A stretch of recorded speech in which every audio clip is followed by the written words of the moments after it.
बिबट्यांच्या वाढत्या हल्ल्यांच्या पार्श्वभूमीवरती आज सवी पुण्यात बैठक घेतली. काय नेमकं बैठकीमध्ये आढावा घेण्यात आलेला आहे?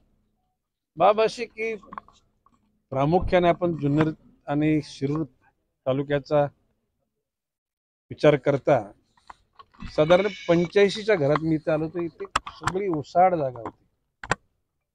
जुन्नर तालुक्यामध्ये जे 4 मोठे धरणं झाली त्याच्यानंतर त्या ठिकाणी ऊसाची लागवड मोठ्या प्रमाणात झाली, हॉर्टिकल्चरची झाली, भाजीपाला लोक लावायला लागले आणि कालव्यामधून इतक्या मोठ्या प्रमाणामध्ये पाण्याची उपलब्ध झाली की त्या ठिकाणी जंगल सादृश्य त्या ठिकाणी परिस्थितीमध्ये वाड्या वस्त्या हे जंगलामध्ये आल्या. म्हणजे पूर्वी त्या ठिकाणी जंगल नव्हतंच. परिणामी सुरुवातीला जंगलामध्ये सशी, कोळी, लांडगे हे जे प्राणी जर उपलब्ध झाले तर त्या ठिकाणी वाड्या वस्त्यांकडे कुत्र्यांवर झडप घालायला बिबट्या येत नव्हता. परंतु आज त्या भावनेतून तो यायला लागलेला आहे. आता प्रजनन त्यांचं जो कालखंड आहे, ज्याला ऊसतोडीचा जो कालखंड येतो त्यावेळेला त्यांची पिलं ती साधारण 1.5-2 महिन्याची असतात आणि अशा वेळेला ऊसतोड झाल्यानंतर एकूण अनरेस्ट बिबट्यांमध्ये यायला लागला आणि त्याच्यातून हे हल्ले वाढले असं सारांश सांगितला गेला. आता ह्याकरता प्रामुख्याने पुणे जिल्ह्याकरता 200 पिंजरे अगोदरचे होते, आता 1000 पिंजरे अधिक वाढवलेले आहेत. ते नुसते पिंजरे लावून नाही तर पिंजऱ्यामध्ये शिकार ठेवायला लागते, त्या ठिकाणी बकरा ठेवायला लागतो, कोंबडा ठेवायला लागतो. आता प्रश्न असा की कुत्र्याला बकऱ्यांना सुद्धा नाग बळी देऊ नये अशा प्रकारची धारणा असलेले सुद्धा प्राणी मित्र या देशामध्ये आहेत आणि त्याने त्याच्यावर ऑब्जेक्शन घेतलेलं आहे.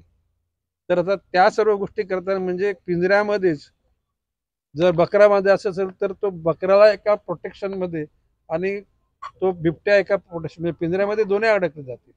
आता इतके 1200 पिंजरे लावले म्हटल्यानंतर त्या ठिकाणी त्यांच्याकरता शिकार ठेवली पाहिजे. म्हणजे बकरे किंवा मांजर हे आपली तुमची कोंबडे तर कुत्र्यांना ठेवता येणार नाही, कारण ते प्राणीप्रिय लोकांना ते मांजर पण ठेवता येणार नाही.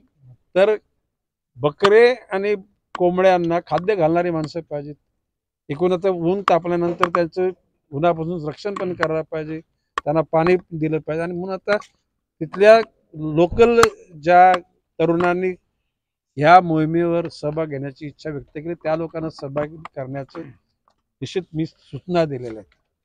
ज्या ठिकाणी खरोखरच स्वयंसेवक पद्धतीने येत असेल विना काही मूल्य न घेता त्याचा पण स्वीकार करा. आणि ज्या ठिकाणी खरोखर तरुण जर का त्या ठिकाणी त्यांच्या घरामध्ये काही अर्निंग नसेल तर त्या लोकांना काही मोबदला देण्याची भूमिका घ्या. हा पकडण्याचा प्रकार घडला.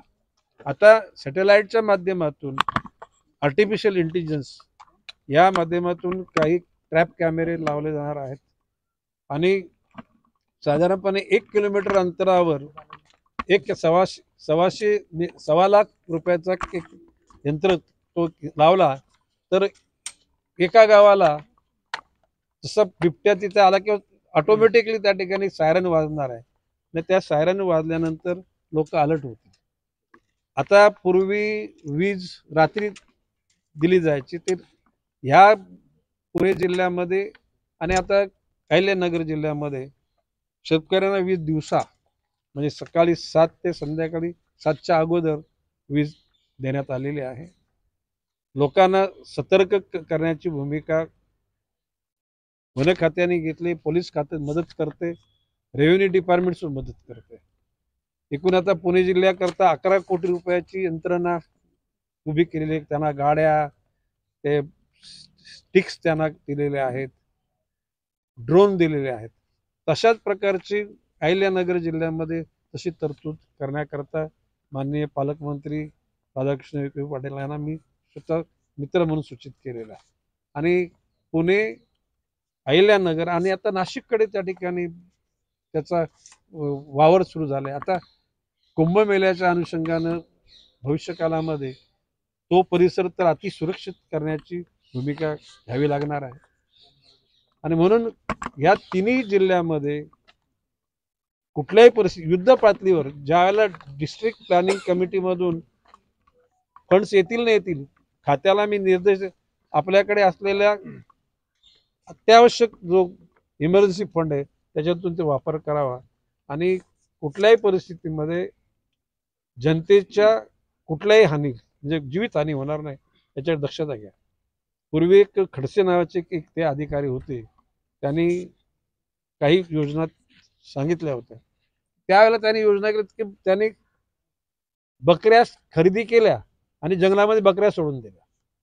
ज्याला जंगलामध्ये बकरीची शिकार त्याला मिळते म्हटल्यानंतर वाडी वस्तीकडे ते लोक येत नाहीत. आता एखाद्या मानवाची हत्या झाली तर अर्ली स्टेजला 10 लाख रुपये, नंतर 15 ते 25 लाख रुपये द्यावे लागतात. तर त्याच्याऐवजी शेवटी बकरी हा खाद्य आहे मानवाचं आहे, आता ते वाघाचं किंवा बिबट्याचं खाद्य करून टाकू आपण.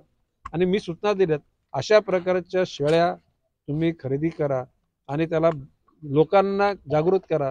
एक कसा कलर ठेवा त्याच्या, वा ह्या देवाच्या शेळ्या, देवाचे म्हणजे लोकांना हल्ले त्यांच्यावर होऊ नयेत म्हणून. जसे आपण गावामध्ये एखादा नंदी असतो, तो गावची लोक त्या नदीची पूजा करतात ना, तर अशा प्रकारच्या शेळ्या जंगलात सोडून दिल्या तर त्याच्यातून हे हल्ले कमी होतील. अशा प्रकारची भूमिका मांडली, तो प्रयोग सुद्धा त्या ठिकाणी निश्चितपणे करण्यात.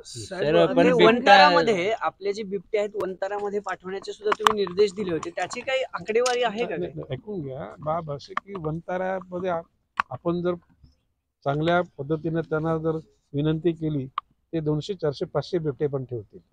आता वन विभागामधून केंद्र सरकारच्या मधून अंतिम टप्प्यामध्ये ते वनताऱ्यामध्ये पाठवण्याकरता हालचाल झालेली आहे आणि एक 10-12 दिवसामध्ये तो आदेश येईल.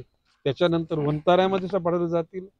आफ्रिकन देशामध्ये चित्ते आहेत, सिंह आहेत, तर बिबटे नाहीत, त्यांच्याकडून सुद्धा मागणी आलेली आहे. अन्य राज्यामध्ये काही घटकांनी मागणी केलेली आहे. एकूणच साधारणपणे आपल्या ह्या परिसरामध्ये जुन्नर, आंबेगाव आणि शिरूर वगैरे साधारणपणे 1200 बिबटे आहेत. नगर जिल्ह्यामध्ये सुद्धा तशीच संख्या वाढलेली आहे. नाशिक जिल्ह्यामध्ये आणि वनक्षेत्र फार कमी आहे.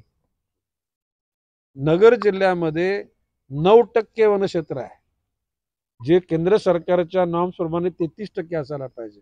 आता एकूण पाणी पुरवठा होणारे आणि चांगल्या प्रकारचे याला पण मूल्यवान पिकं त्या ठिकाणी लोक त्या ठिकाणी उपज करतात.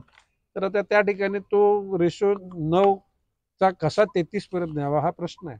ज्या ठिकाणी कोरडवाहू जमिनी आहेत त्या जमिनी वन खातं विकत घेईल, लोकांना योग्य मोबदला देऊन, आणि तशा प्रकारची ती वनाची संख्या वाढली जाईल, क्षेत्रफळ आणि झाडांची संख्या वाढेल. आता तुम्हाला एक सांगतो मी, ताडोबा जो आपला व्याघ्र प्रकल्प आहे त्यामध्ये कोर एरिया आहे, त्या ठिकाणी बफर एरिया आहे आणि त्याच्या भोवताली 500 फुटाचा असं नवीन प्रजातीची बांबूची पीक निर्माण करायचं. साधारण 60 फूट हाईट अशा 500 फुटाची भिंत त्याच्या भोवताली तयार करायची. गेट, जे गेटला सुद्धा उंची वाढवायची